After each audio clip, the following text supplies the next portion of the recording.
AITA for telling my in-laws the truth after my brother-in-law blamed my husband?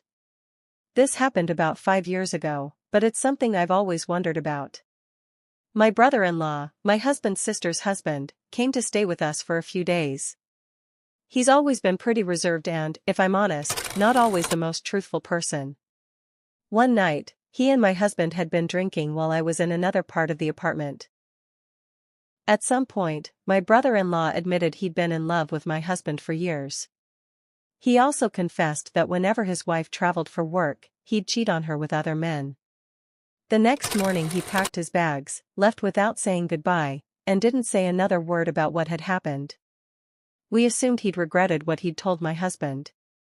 A couple of days later we found out he'd told the family he'd left because he'd had a huge argument with my husband. Everyone immediately believed him, and my husband ended up looking like the bad guy. I wasn't okay with that, so I told the family what had actually happened. I wasn't just relying on our word either. I had text messages from my brother-in-law that backed up what we'd said, but no one wanted to see them. Instead, I got accused of trying to stir up drama, making everything up, and trying to destroy his marriage. My husband still got blamed, even though there was evidence that his story didn't add up.